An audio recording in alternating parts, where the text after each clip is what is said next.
djembé du disciple de Yeshua HaMashiach. C'est parti, la première leçon, ça va être de comment est-ce qu'on fait pour positionner son djembé avant de commencer à jouer. Alors, déjà ce qu'il faut comprendre, c'est que le djembé c'est un fût, c'est un bois creusé, et que si il est complètement posé à terre, eh bien le son ne sortira pas. Démonstration. Voilà, donc on voit que ça n'a rien à voir en fait, donc ce qu'il faut c'est incliner le djembé.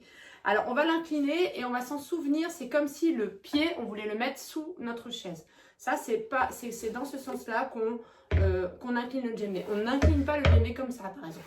Hein, on va se rappeler que pour incliner le djembé, c'est comme si on voulait rentrer sous notre assise, hein, chaise ou banc, etc. Ok, ensuite, il faut être assis au bord de la chaise. Si on est assis au fond de notre chaise, ça ne va pas aller parce que le djembé va se tenir avec les genoux. Donc, il faut que ça soit vraiment au bord de la chaise. Vous imaginez que vous devez mettre quelqu'un derrière vous, hein, vraiment au bord de la chaise, ce qui permet au dos d'être bien droit. On incline simplement le djembé en positionnant nos mains devant le ventre. On attrape au niveau des cordes et on pince les genoux. Voilà, donc c'est comme ça qu'on incline.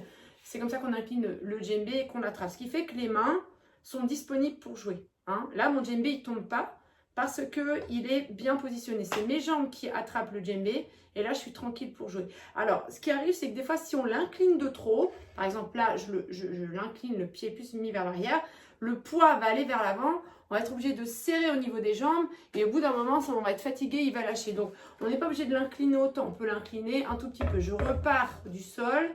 Voilà, je vous montre, voilà, ça suffit par exemple. Et on attrape directement avec les genoux. Voilà, donc ça c'est pour le positionnement du djembé, de comment on attrape notre instrument, sachant que nos mains servent à jouer et qu'elles ne peuvent pas, on ne peut pas tenir l'instrument et puis en même temps jouer. Voilà, nos mains sont libres pour jouer.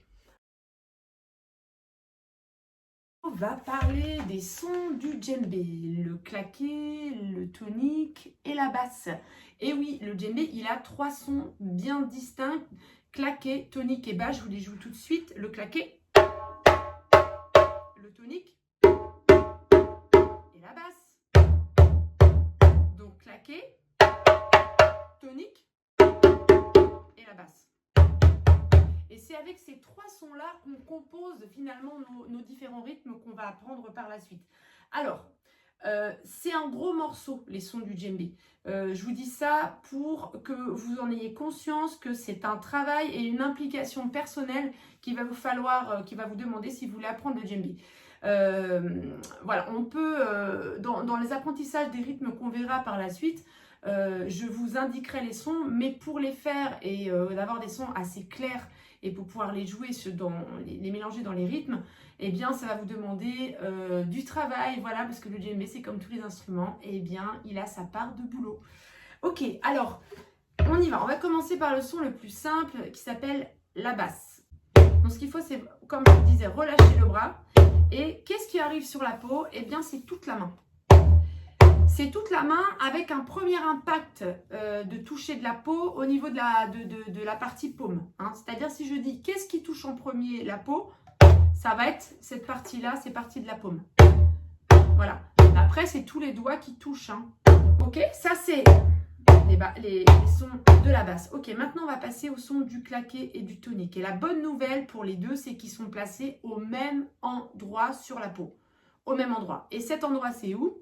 Alors, je vous montre ma main ici. On voit que la main, il y a ce côté-là, hein, toute la main, toute la paume. Et on a les 3 phalanges. Au bout des 3 phalanges, on a ce que j'appelle un petit peu la petite ligne, la petite frontière. Là. Eh bien, c'est exactement à ce niveau-là qu'on va placer nos mains pour le claqué et pour le tonique. Je remontre de près. Là, on a la petite ligne, en fait, c'est-à-dire avant les os. On a les phalanges, 1, 2, 3 phalanges. Et on a ensuite les os qui sont là de la main. Juste avant, là, il y a la petite démarcation de la fin, le début des doigts, hein, voilà, comme on voit, ou la fin des phalanges, ici, voilà. Et à ce niveau-là, non pas sur les os, mais ici, eh bien, c'est là qu'on cale la main. Si j'avance un tout petit peu ma main, je suis sur les os, justement. Je vais me retrouver ici sur les os. Et ça, c'est mauvais, c'est comme ça que vous allez vous faire mal. Donc, juste avant les os, c'est là que vous calez votre main pour le claqué et pour le tonique. Pas avant, pas après. Après, vous n'allez avoir aucun son.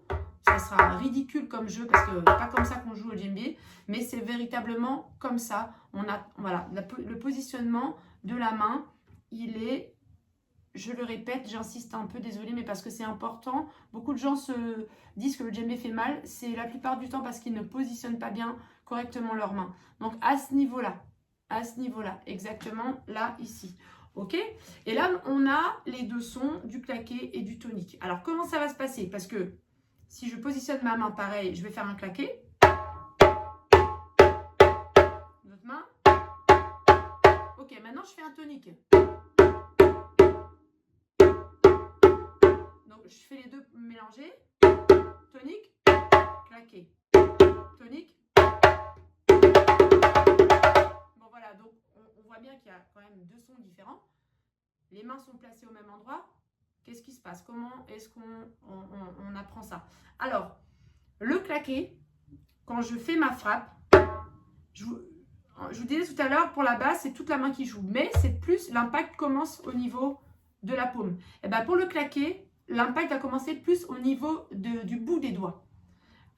Si vous faites ça, sur le bout de vos doigts, hein, comme ça, eh bien, ce que vous ressentez là en faisant ça sur le bout de vos doigts, c'est la même chose que quand vous faites le claqué.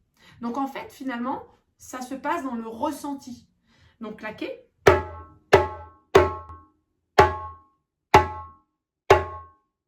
Avec ça, je vous assure que vous trouvez les sons. Maintenant, au niveau du tonique, eh ben, c'est pareil, l'impact il va se passer ici. Donc c'est toute cette partie-là qui joue, comme le claqué, mais l'impact va se passer ici, au niveau de la deuxième et troisième phalange, ici. À ce niveau-là, on va ressentir que le son, c'est là qu'il se situe. Notre main. Ok. Voilà, et le claqué. Ok, donc on a bien trois sons différents. La basse, la main bien au milieu. Le claqué et les toniques au même endroit. Et donc on a dit pour le claqué, c'est dans le bout des doigts. Et pour le tonique, c'est au niveau de deuxième et troisième phalange. Voilà.